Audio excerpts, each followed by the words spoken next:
O André Urani foi convidado pelo Instituto Fernando Henrique Cardoso, BMF, para comentar o estudo exposto aqui do José Guilherme Reis a respeito da cidade de São Paulo. André, gostaria que você desse uma breve opinião para a gente sobre qual que é o seu comentário a respeito desse estudo.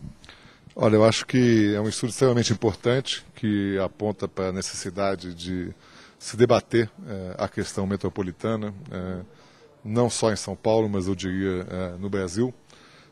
As nossas metrópoles vêm de um longo período de dificuldades, dificuldades que outras metrópoles no mundo enfrentaram com essa crescente interdependência da economia mundial.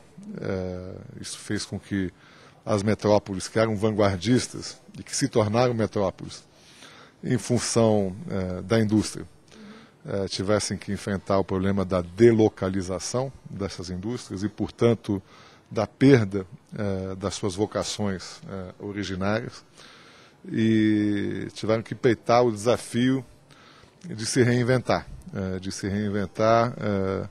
de uma base que tinha sido imaginada em torno da grande indústria manufatureira e do emprego formal, para uma lógica de redes de micro e pequenas empresas no campo do serviço. Essa transição se deu com dor, mas muitas cidades no mundo foram capazes de enfrentar esse desafio com sucesso. As nossas metrópoles no Brasil, particularmente São Paulo, têm tido dificuldades de enfrentar isso.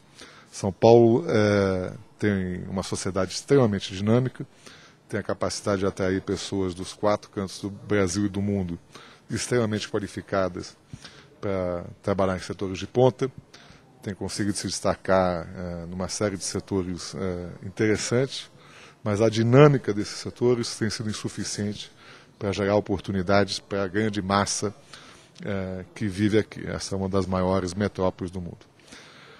Daí a questão da gente ter que reconhecer esse estado de fato, né?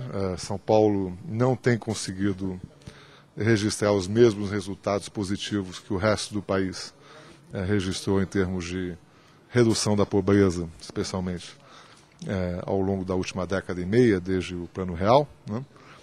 São Paulo hoje tem uma situação mais complexa do que tinha no início dos anos 90, do ponto de vista da pobreza, por exemplo.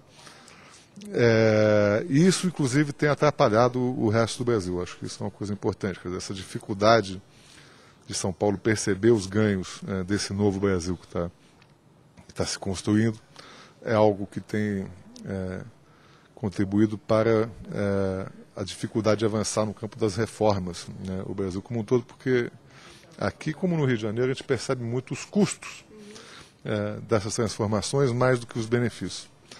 Então, meu ponto é que é importante para o Brasil como um todo a gente enfrentar a questão de São Paulo. Seria uma porta de entrada? Quer dizer, eu acho que o Brasil vai ser capaz de aproveitar melhor as oportunidades que estão dadas pelo novo contexto internacional na medida que for capaz de resolver as questões aqui em São Paulo. E o diabo é que o tipo de problema que você enfrenta hoje é novo e as pessoas não têm o costume de peitar situações desse tipo.